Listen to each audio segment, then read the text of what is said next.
Good watching to the video on demand of our reaction to the Unreal Showcase, the State of Unreal, where we are promised some new Witcher 4 reveals. And then, as I say promised, because we always know it with these types of events, it can go either way. But why we are live is because we have the one and only senior cinematic designer and coordinator at CD Projekt Red saying, guys, you will not want to miss this one. So then I was like, okay, then we're not going to miss it. Let's not miss it. We'll listen to that, man. He knows what he's talking about. So thanks everyone for joining. Yo, you got to see the state of play. Yes, as expected. Many people were like, it's not going to be this week. It's not going to be... but it never made sense for them to do it after Summer Game Fest. So, but Dennis, Witcher 4. Witcher 4, Jordan. Pretty surprising. Yeah, and it feels like the reason why I don't want to get my expectations up too high is I feel like if they would have a big reveal, like a trailer. I saw someone already asking about release date. I don't think that's happening here. No. But you would think they would save it for like Summer Game Fest main stage. So they could potentially still do that, have this as an appetizer. Oh no, I think this is gonna be everything you will see for Witcher 4 this week. I'm saying could, not will, but I agree. I mean that's I think the expectation. I thought they were not gonna do anything Witcher 4 related. Like they had, of course, the Phantom Liberty DLC in 2023, right? So that after that is when they really started working on Witcher 4. So it's still far away. I think they are aiming for 2027 for that game. But of course, they normally made their titles on... Shout out to Expedition 33, by the way. Yeah. They previously made their titles on their own engine. And now for The Witcher 4 and the Cyberpunk sequel, they are switching to Unreal Engine. And yeah, that's of course a huge get for Epic. The creators of the Unreal Engine. But also it helps CDPR create games faster because the people they are hiring already have experience with Unreal Engine and they don't have to build an engine for the newer hardware next to building a new game. So that's kind of why they went with that. It's like 12 minutes. Then the show is going to start. I think it's good to kind of look at what we had last year to kind of get an idea of what we can expect. So yeah, it's like an introduction. They're basically giving you an update on the upcoming games that are using and utilizing the engine. And one of those games last year was Marvel 1943. They announced that game for the first time at summer or at their GDC show. So now they did it at GDC, or last year they did it at GDC, so a bit earlier in the year. Now they're doing it this Summer Game Fest week. So that was pretty big that we saw that game for the first time. It's still not out, of course, but yeah, we could see it again. That would be kind of cool. Yeah, because the tech they showcased for this was really impressive. Of course, it wasn't much more than that, but the potential of like this being a running video game is... I don't think I need to explain why that's exciting. Mm-hmm. And I see people who are saying, is the new Tomb Raider going to be on Unreal Engine? Yeah, it is, on Unreal Engine 5. I mean, look... I think Witcher 4 and seeing some... Like, this is what I expect from The Witcher 4. A cutscene like this in-engine to showcase, this is what a cutscene could look like. I'm not expecting a gameplay demo. I'm expecting some environmental shots. And then maybe going like this, where they really zoom in on the character and kind of give you a taste of the graphics we can expect and some technology they are using. So I think that's already pretty exciting because... all we have for The Witcher 4 right now is, of course, that cinematic trailer. That was also, I think, in-engine, right? So that already looked really, really good. But, so anything else is already exciting, but I'm not expecting, like, a gameplay demo or anything. Yeah, no, me neither. But still, considering how hyped people are for a sequel to, I think, still to this day, one of the most beloved RPGs of at least the last decade, or maybe even all time. All time, yeah. I feel like even little snippets like this are going to get people really excited, myself included. Which is why I'm here. I want to see more. So even if we just get like a snippet of of a cutscene. And I think also if they're gonna show something like this, it would make sense that like someone like the cinematics director would hype it up because that's his sort of area of expertise. So he would be Exactly. really excited for it. But yeah, I would be completely fine if they show something like that. If it is like running in game, showing us the quality we can expect when we actually get to see the full release. Yeah, 100%. So that is kind of what I'm expecting. But that was the cool thing about last year. We had some other games too. They had like Dune Awakening. That's of course coming out very soon. Yeah. So maybe we get like an update on that or some other things. Star Wars Hunters already cancelled. R.I.P. Chrono Odyssey. That's another like MMO that people have been really eyeing because it's another like insanely good looking game, and they are at Summer Game Fest as well. So it just shows you that this stream, even next to Witcher 4, should be pretty cool with some other things as well. But also a lot of like game dev stuff where they're like, hey, we can now do this and this, and this will make, making Yeah, games more in of under. a tech showcase rather than a game showcase. It's a Exactly. bit 50-50, Yeah, feels like. exactly. But I think that's also interesting because like this is the most popular engine right now. We're seeing a lot of developers switch to it because yeah, it just makes sense to work on an engine that a lot of people are using. So as I already said, if you hire new developers, they don't have to first spend a few months learning the new engine. You also have sometimes like some engines are built in house, but when those people leave with all the knowledge, then you're left with okay, how are we doing things? I can't Yeah. remember. Well, right now you can just be on the phone with Epic and be like, okay, we have this issue, and they will resolve it for you. Of course, the downside is that you have to pay Epic for the knowledge, but I think with how expensive games are these days and how long they take, if you can yeah, remove maybe a year or half a year from your development cycle, that's already saving you a lot of money. And again, the games just look insanely good. So why not do it? Um, but like, I think it's good to kind of like go over some other Witcher 4 things that we know about so far while we're What waiting. little we know, because Yeah, there isn't much, to be honest. no, for Yeah, sure. hopefully that changes today. Yeah, so 7 minutes until the show starts. But we had, for example, this interview with Video Game Chronicle. I think they had like a great rundown of some of the things, yeah, that we kind of know about right now. So this kind of going about how yeah, switching to Siri was kind of a controversial thing. We knew it would be controversial for some people because, of course, in the previous 3 Witcher games, Geralt was the protagonist, and I think everyone really loved playing as Geralt. How do you feel about it? Do you feel About the Switch, I feel like yeah, it's very justified. I feel that, sure, you can, of course, always bring a character back. Like, for instance, what they did with Kratos after the Greek trilogy. But I feel like, especially with the ending of the last DLC, Blood and Wine, Geralt's story arc as both a character and the person was like, it's wrapped up. I've even implying Geralt himself wants to quit, depending on what ending you're picking. So it would make sense for them to switch to a different protagonist, and I feel like if you want to continue with some of the major characters from that previous story, Ciri was the one that made the most sense by far. yeah? The only other thing I feel like they could have done was like start up a completely new story with a new Witcher, which would also have been controversial. So Yeah, no, I think this is like the best of kind of balancing that out in a way. yeah, And another thing they also said in an interview is that they want to make sure that this new Witcher game can also be enjoyed by people that like when The Witcher 4 comes out, it will be 13 years or so after Witcher 3. So there will be a lot of people that were very young when The Witcher 3 came out. So Witcher 4 will be their first game in the series. So then having yeah, Geralt and you're like, who's this character? Obviously, you might be familiar with him, but not have the same connection. Then I think it's better to start with someone who kind of goes through a whole new journey of her own and see it through their eyes. So I think it also makes sense to like they obviously CDPR also wants to get a new audience interested in The Witcher 4.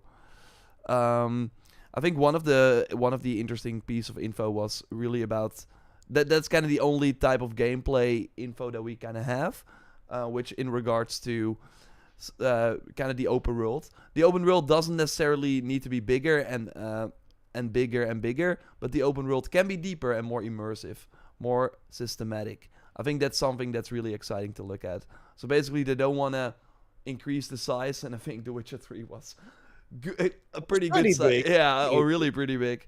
So, but instead, and I think this quote is very interesting too, we always say that whatever we do, we want to have it be meaningful, and it means it can only be so much that it's actually meaningful and interesting. Once we would have to start repeating stuff, I think that's when it's too big. So I thought that was like an interesting point there as well. Yeah.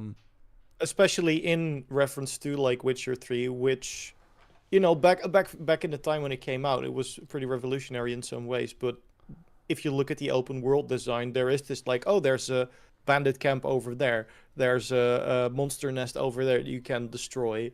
Whereas I feel like the side quests, they all made them feel very meaningful and very integrated in the world and the story, and even things that weren't necessarily part of the main story taught you a lot about the world or some of the characters that you were traveling with. So if they apply that same philosophy to like the other side content as well and have all of that feel meaningful, I think that's a step in a good direction. Me personally, I don't need a map that's absolutely filled with things to do, like pretty much stumbling over the map markers and you can't see them because they're all overlapping. I would like things to be meaningful, be that either in the way of rewarding you with cool stuff or like teaching you more about the world or the characters you are journeying with. And that kind of sounds like what they want to do. So I am all up for that. Yeah, 100%. And I do think it is worth noting that we, of course, also have the Blood of the Dawnwalker. That's a lot of the Witcher 3 veteran developers actually at that studio. Rebel Wolves? Rebel Wolves, yeah. So it is worth noting, of course, that like there are still people at CDPR that worked on Witcher 3, obviously, that are working on The Witcher 4. But I do think a lot of people are also new to the franchise. And that's still great because for me, if you look at their most recent work, which the Phantom Liberty DLC, and you talking about the side quest, those side missions I think are still some of the best I've ever experienced. All of them were kind of their own side story, and they also had an impact or some sort of connection with the main plot, even though the order you did them did not really matter that much. But I love those missions, and every every gig you kind of do there was a really cool story on its own, and I thought that was just really, really good. So if those people are now making The Witcher 4, I'm all in. I mean, I already was all in, but that makes me extra. That makes me extra excited for it. Yeah. So thanks everyone for joining. Of course, we're 1 minute 30. Again, we will likely see some other stuff. I'm not sure if they're going to start with The Witcher. Last year, they did start with their most exciting thing, the Marvel game at the start. So we will see how it goes. But obviously, we will be here. Mafia is also Unreal Engine. How did you mention it? Yeah. That could be a possibility too. So, there's a podcast. No, hello. Sparkbeam, hello, JorRaptor, are you a hardcore gamer? What the heck? I don't like. I'll vouch for him. I'd say he is. I mean, it depends. I think like the hardcore gamer, everyone here is a hardcore gamer, I think. But hardcore sounds, everyone is like passionate about gaming. I think that's a better way to put it. Yeah. But yeah, tomorrow's State of Play, so hope you all are joining us for that too. We will be live reacting to that as well. I think that will be very exciting. Starting soon, well, let's turn on the music. Although I'm scared that we might get claimed. Do we need to we sing? We will wait. Gears of War is also, I don't know. Yeah, it is. But it is, I do think they will save that. Yeah, I think we're going to say the same thing. Then we're going to say for the Xbox. Yeah. Yeah, Gautam says Silksong files are uploaded to Steam. Yeah, that there is something happening with that. Okay, there we go. It's been too long since we had proper Silksong memes. Keep them coming.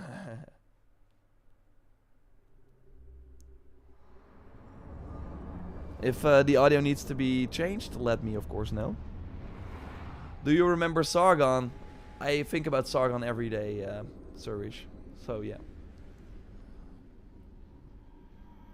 Every UE5 game has been playing awful on PC, is that true? That's why you play on console. It's simple, really. Just don't use PC. Hey, Blazing Flame, good to see you as always. Unreal Fest. That's, I don't know, that sounds kind of weird. I hear a horse. Oh, hello? Is this Mafia? Oh. No, it's not Mafia. Sleep is he, the plowing plonker. It is Witcher, or not? I'm leaning more towards Blood of the Dawnwalker. Really? I'm not 100% sure.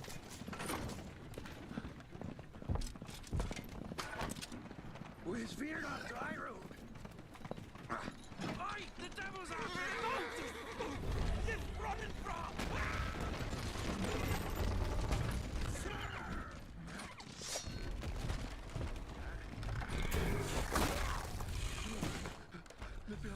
Or maybe no. Or maybe no.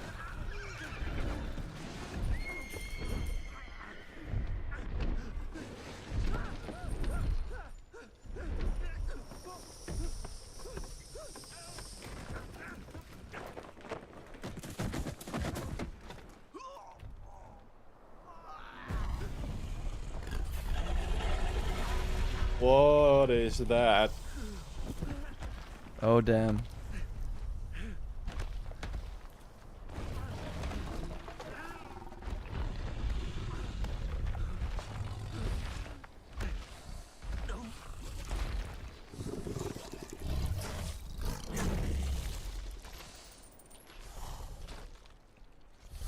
Toss a coin.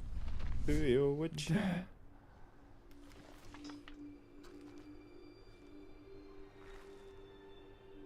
Yeah, there Whoa. she is. This is already more than I expected. Had me fooled, Fruin.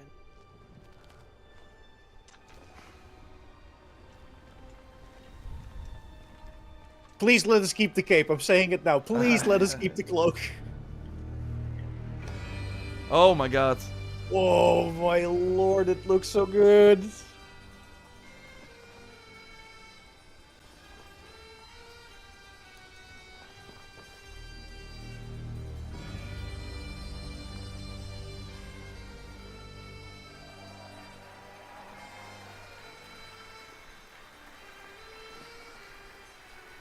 Thank you. Thank you, everyone, and welcome to the State of Unreal at Unreal Fest Orlando. We're here to show you what's next with Unreal Engine and so much more. We are thrilled that you're able to join us. Thank you. But first things first, I'm here with Sebastian and Kitek from CD Projekt Red. We have a lot to talk about. Hey, guys. Hey. Thank you, Wyatt. Thank you, Wyatt, and hello, everyone. With The Witcher 4, we're stepping things up. And to do that, we needed the right partner. One that truly understands that great open-world games are all about art and technology coming together. Yeah, and look, our goals are completely aligned here. And around the launch of UE5, your awesome team at CD Projekt Red announced a collaboration to make open-world development in Unreal even better. And it's an opportunity, we just couldn't pass it up. So we've been working on a technical demo together to achieve just that. I think we should take a look at it. You guys ready? Born ready. Yeah, okay, more. Okay. Build for us. Sure, let's do it. It's a What is 2027 game you have. happening? What is They're happening? moving. What is happening? Okay, you gotta keep the cloak. This is a technological showcase set in the world of The Witcher 4. Oh yeah. What you just saw and are going to see now is running on a standard PlayStation 5 at 60 FPS with ray tracing. That's So in insane. The game, you'll be playing Are as they Ciri, wizards? a professional What? monster slayer, a witcher. She explores the world and hunts down monsters for coin. The region we are in is called Kovir, and you'll get to explore it in a game.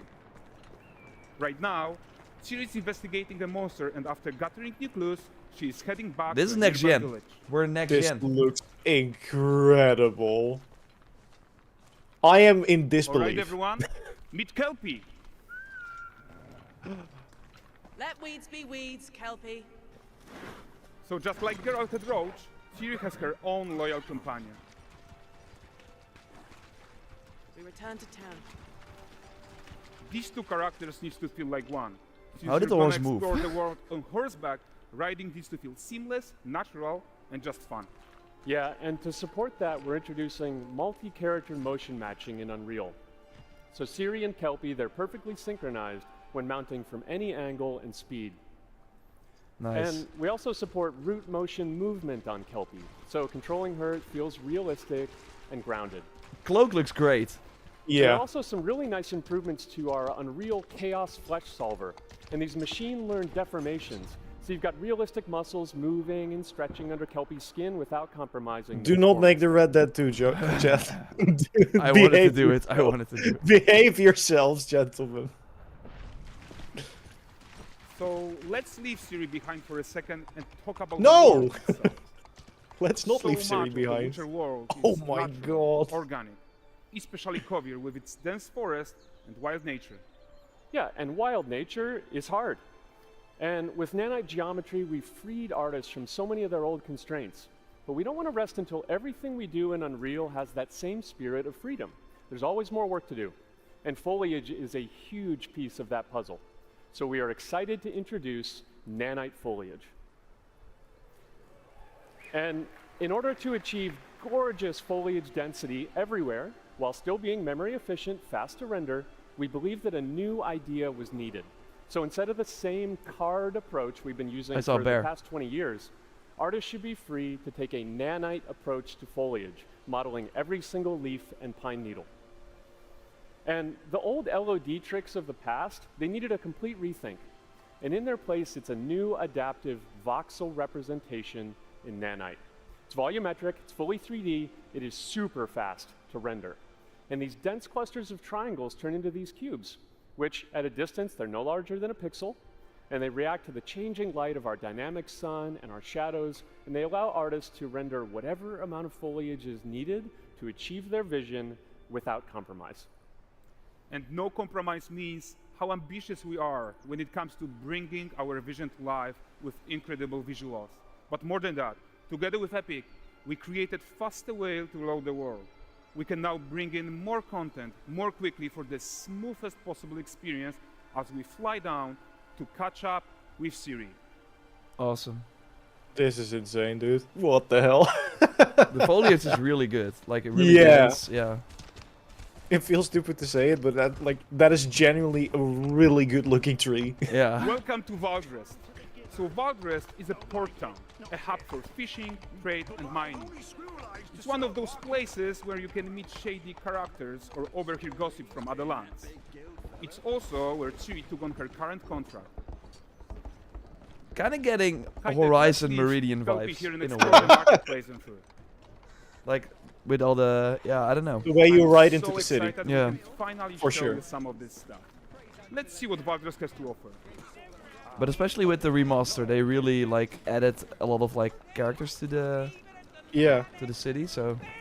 I'm More going really on here, but impressed oh my by god. how- There's the bear again, but he's a friend. For the furry rascal will often wait, and the bear's weight grants good fortune. This looks insane. This looks so alive. Pardon. Guys, notice how responsive the world is. Hey, we got a Character controller. actions He's really directly playing. affect what happens around you. Sometimes even setting off chain reactions. Everything is working Pigs together. are coming for the apples. They're showing way more than I expected. It's insane. Yeah. Oh, look at this cool I'm gentleman glad being taught how to we are fly here. by an angry innkeeper. That's what happens when you cheat at Gwent. Gwent confirmed?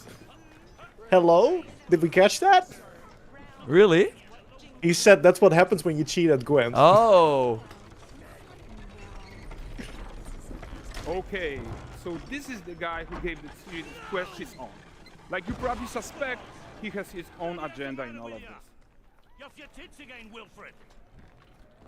Get your ass up.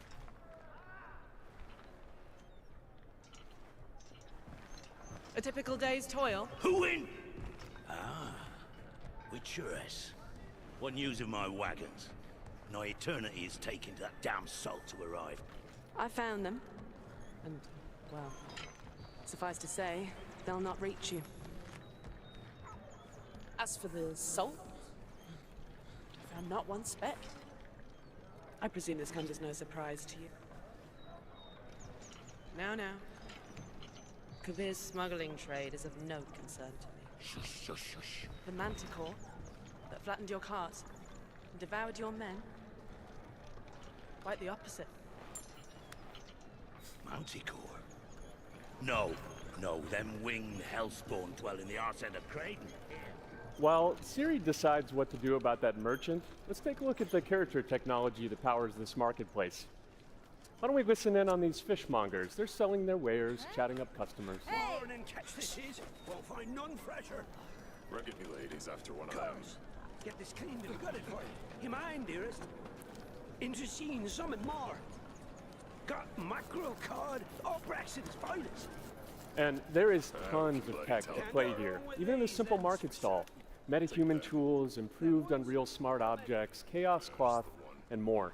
Yeah, and all This of looks this wild. exists to make sure that Yeah. the gap in quality between Siri and NPCs is as small as possible.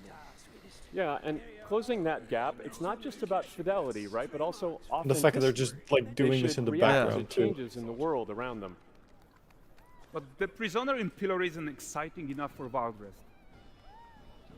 Let's grab everyone's attention with a circus. I'm sorry, what?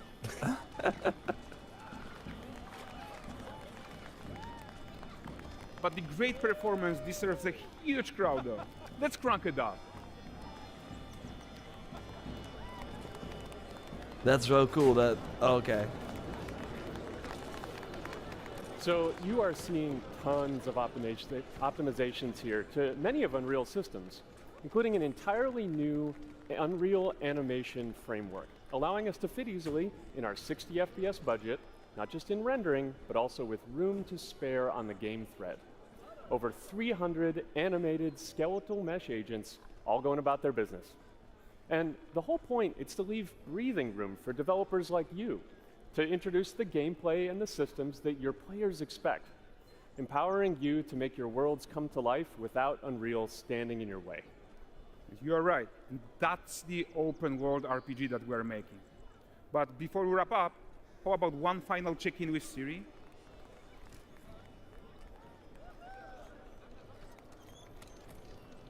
We are making this game to be the most immersive and ambitious open world Witcher game ever. And we are making this a reality thanks to our work on Unreal with the team at Epic. I think what we are doing together is going to bring in a new generation of open world RPGs, and I'm so proud of what we accomplished so far. We are too. So we're almost done, but before we go, here's a small gift for all Witcher fans. A first look at Lanexeter.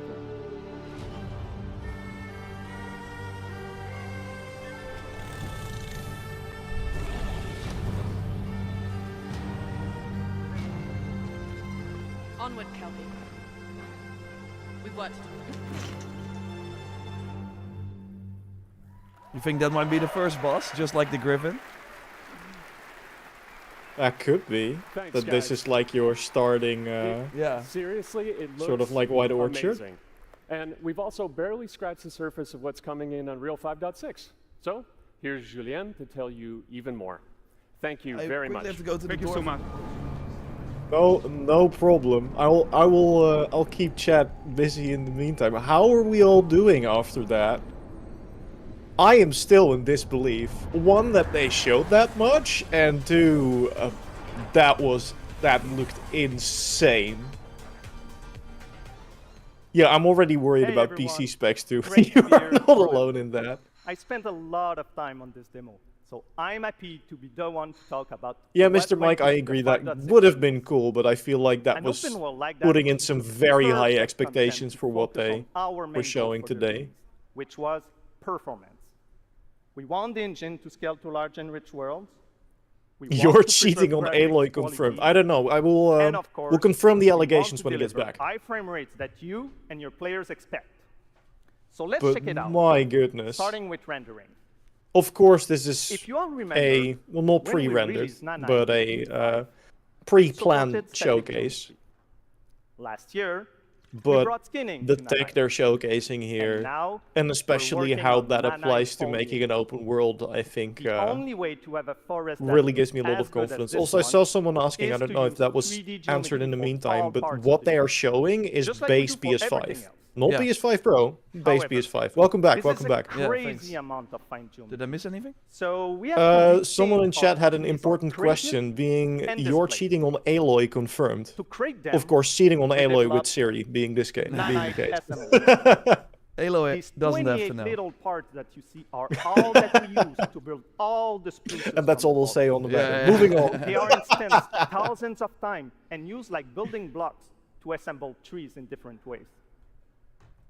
But And that was as you really probably way more than I noticed anticipated with the they would window, show. Yeah. But this For is like sure. what I even expected support them to skeletal show. animation, which runs I mean, on to the be fair, system. they're going more in depth on the Thanks tech to assembly, behind what they greatly showed, so I reduces feel the like that's the storage, right order. the Like, runtime get memory, people hooked and the rendering cost. with Witcher gameplay and then Then, show. to display an Okay, entire so this is the forest, tech that's actually the behind it. challenge was to preserve fidelity and performance from any distance.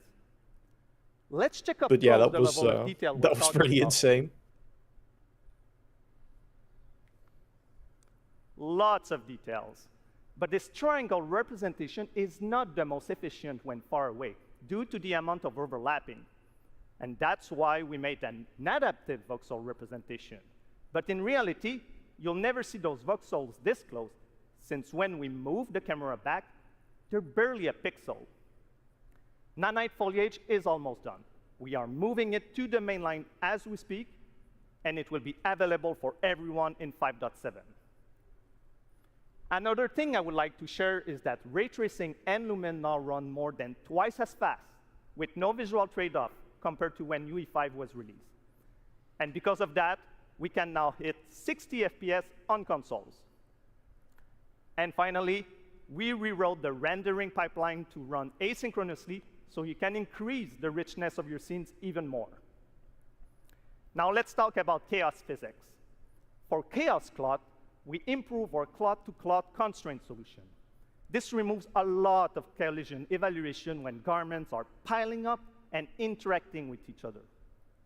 Even for complex setup like Series Cape, we hit a sub-millisecond budget on PS5. With Chaos Flesh, we introduce procedural muscle activation It sounds to make so deformation mental. and Chaos motion Flesh. more natural. Your artists will still have control over tetrahedral simulation and train ML models that run fast in real time. We now support the baking of fluid surface data into lightweight assets to be played back at low cost. This is going to give you high fidelity water without the performance cost of real-time fluid simulation. For animation, we work on both performance and fidelity. Here, you can see how Siri and Kelpie match up in their interaction. Well, that works no matter the angle of approach. That's our most-character motion matching solution. We also added motion matching in Sequencer to build stitch tracks. With them, you can seamlessly transition from gameplay to cinematic. Also, we now have a secondary layer of animation driven by physics in Control Rig. We used it in Kelpie's rig to drive the mane, the tail, and the saddlebags. And now, I'm happy to announce that all these features are already integrated into our new Unreal Animation framework, which we are releasing as experimental in 5.6. We built it with performance first in mind. Animation evaluation are now running in parallel off the game thread, which was our bottleneck. And for the other character systems that are just as costly, like movement, avoidance, state tree behaviors, we also move them to worker threads. This is really going to help you create scenes that are crowded and lively. Streaming has always been a big deal regarding performance. And the 3 biggest improvements we made are physics state creation, which now runs async, improved runtime PCG for ground scatter on GPU, and a new FastGeo plugin to stream static geometry. And just to take a different example, in CitySample, the streaming time was cut down by 90% while moving at high speed. We focus on a lot of areas for performance in 5.6, and mobile is no exception. We work on better defaults and scalability settings for mobile and minimize the default package size. We also improve our workflows with a UI refactor of the viewport toolbar and content browser, an on-device iteration workflow, and a mobile preview solution. So there you go.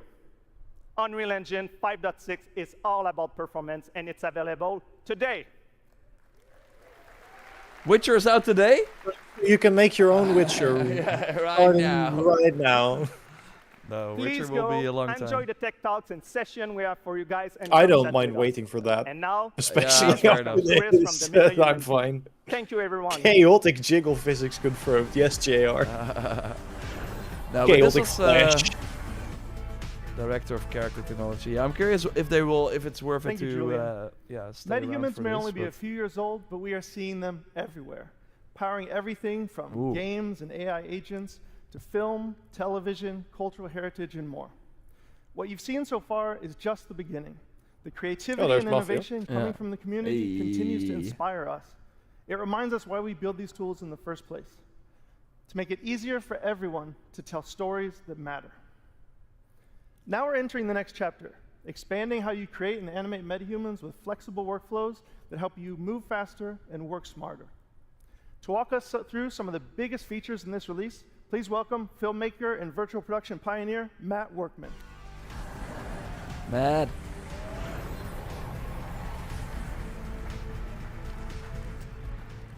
Just shadow Thanks, drop Chris. Witcher 4, yeah. For those that don't know me, I'm a cinematographer and Unreal Engine developer. I worked on Epic's first in-camera VFX demo, the one with the motorcycle surrounded by LED walls. It was pretty cool. I'm also the creator of CineTracer, a previous tool used by filmmakers worldwide. I've been using metahumans in my work since the alpha, and recently I've gotten some hands-on time with some of the new features coming in Unreal Engine 5.6. MetaHuman Creator is a fast and intuitive web-based application used for creating digital characters. And now, with the 5.6 release, all of that power is available directly in the editor. That's right, MetaHuman Creator is now fully integrated into Unreal Engine.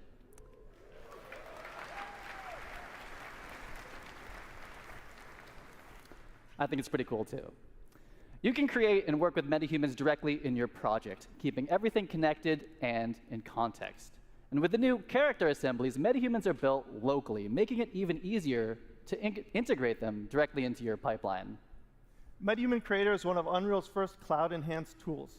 It means you work locally, but for heavy lifting, tasks like generating high-quality textures or building our complex face and body rigs, we leverage MetaHuman Cloud Services, which deliver high-fidelity results without ever leaving the editor.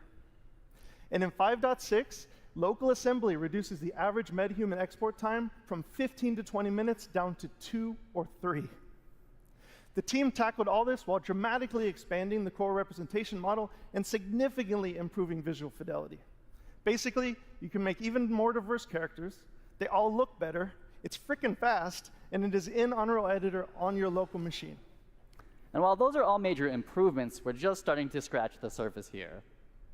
Metahumans have always had amazing facial customization, and now Epic is bringing that same level of control and realism to the entire body. In UE 5.6, metahumans get a major upgrade with the new parametric body system, letting you blend between different presets or fine-tune proportions using real-world measurements like height, inseam, shoulder width, and Never the even same muscle mass. NPCs ever again. And here's the best part. As the body changes, so does the clothing. The new Unreal Outfit asset automatically adapts garments to the character's body, all in real time, no matter the proportions. As someone who's built these kind of assets before, I can tell you this used to mean manually creating and managing every body variation. The new system does give you the flexibility to create different sizes, and if you do, it will pick the closest match and fit that to the character for you. It makes building a wide array of production-ready characters faster and a whole lot more scalable. Yeah, I'm super excited to see what people do with the new outfit system. And that actually brings us to our next announcement. Starting today, metahumans and their accessories are available on Fab, Epic's one-stop shop for digital assets. This is the new MetaHuman channel on Fab, and there's already some great artists and studios sharing and selling content there. I'm going to shift gears for a minute. Matt, Oh, do Blade. you remember when we unveiled MetaHuman Animator a couple years I ago? was gonna say, we know her. Of course, I consider myself MetaHuman's #1 fan, and I'm also guilty for being eternally online. So of course, I saw that demo, and of course, absolutely loved it. Some of my industry friends, they thought it was sorcery. We went from capture to final results in a couple minutes, and it made high-quality facial animation accessible to everyone. Well, today, we are taking it to the next level with a focus on real-time animation. We scoured the galaxy to find the best talent to demo these tools, and I think Matt has found just the right character for the job. Far, Now, far I could away. be wrong, but I think I cooked here. This guy is a true professional, tons of experience, and he's even going to be joining us via live telecast from space, outer space. Let's go ahead and connect. What are we doing?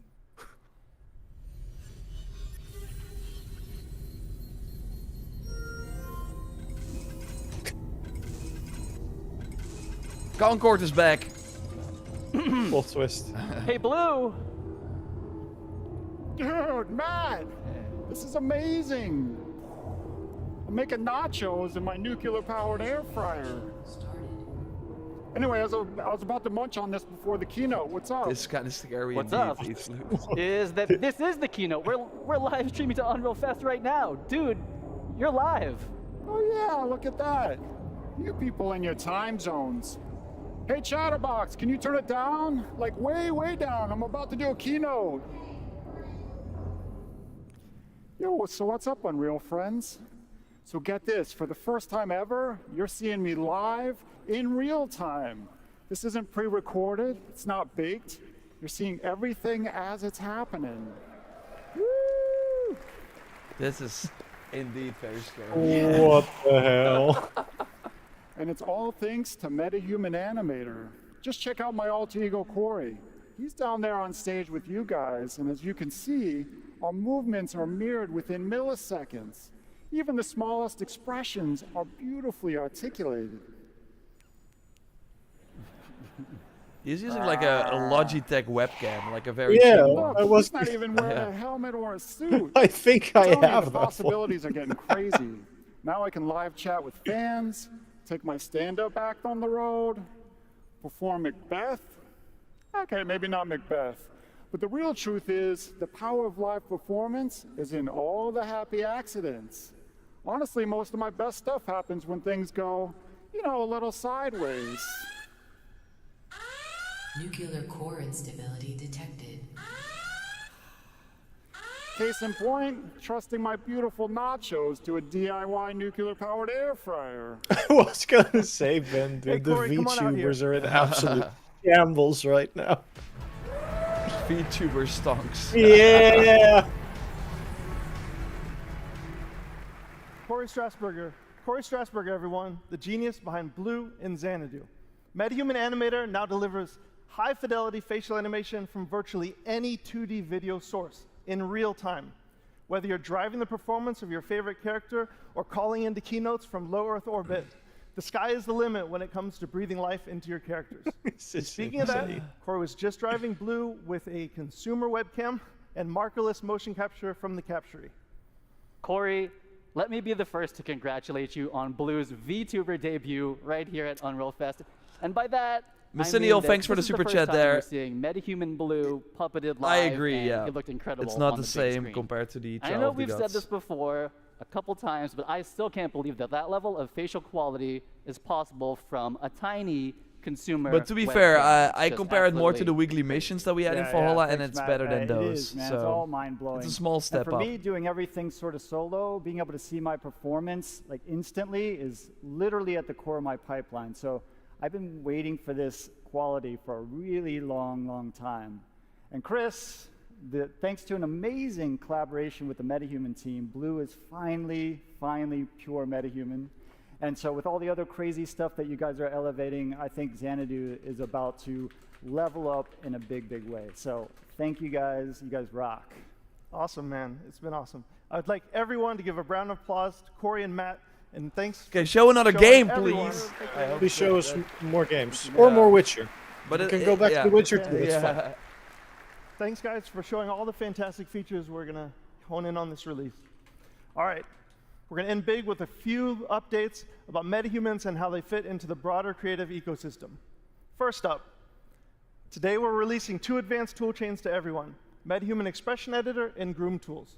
The Expression Editor lets experienced riggers fine-tune a character's expressions and expression combinations, Feels like whether we matching scans barely or scratched creating surface of the something PS5 completely looking at custom, that footage. like a nacho-eating space alien. Yeah, and our new Groom that's tools still one of the simplify most insane hardest parts to me, character like creation. 60 FPS High-fidelity and ray hairstyles, tracing on base making the PS5. process more intuitive, faster, and streamlining export directly to Unreal Engine.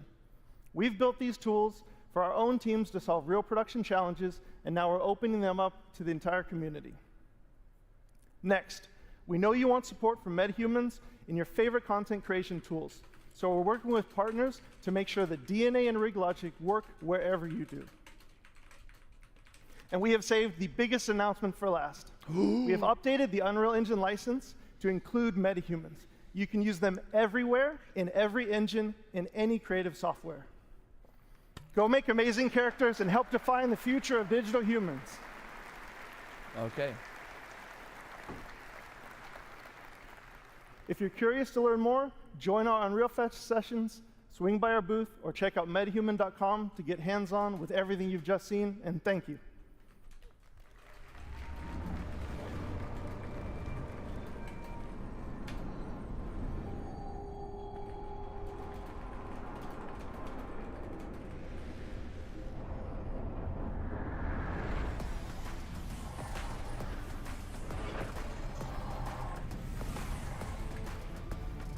All right, hey guys, what do you think so far?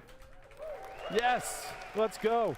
We've got a lot more in store for you this morning and over the days ahead. We've got an absolute room full of rock stars here today from different industries making everything Unreal. We've got AAA game developers, indie developers, Fortnite creators, filmmakers, car designers, architects, fashion designers. I could go on. You're all here to connect, share, I'm not sure if that was and the learn. best for last. And learn you shall.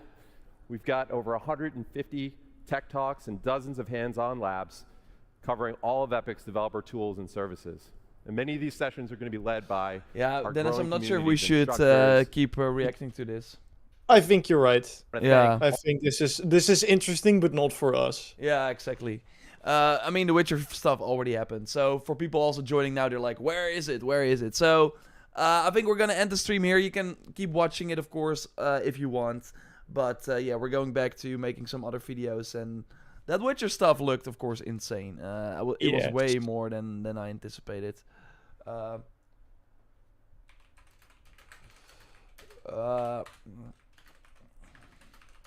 So yeah, that was a really, really cool to see that kind of move. And again, the colors, like, it looks insane. This is real. I mean, to be fair, they have to have people actually play it soon. Not soon, but like before release soon, because this could be another Cyberpunk. We've been here before with CDPR. Yeah, they need to make a case that what they're showing here is deliverable in the final product. That is the only thing I am worried about. But like apart from that, I'm having a hard time deciding what I'm most impressed by, because the visuals look amazing, but so do the animations. And how lively the crowds look. Like if they manage to pull this off, and I know we have a reason to be skeptical of that, but if they manage to pull this off, it is going to be insane. Believe it. This does look like a natural step from, again, like I think Horizon is already not on this level, like with the amount of people on the street and stuff, but and the amount of like unique animations and how everyone is interacting. But this is the evolution of what they were trying already with Forbidden West in a way. Only it was way more static, of course. But like the colors and how it looks, and you do kind of see, like, it's a 4K stream, but and yeah, maybe people are watching it on the phone, but I'm like I have it on 4K on a 4K monitor right now, and you do kind of see that I don't think it's 4K output, but that makes sense because it's 60. And obviously you can play in quality mode, I would imagine. But again, 60 FPS with ray tracing on the base PS5.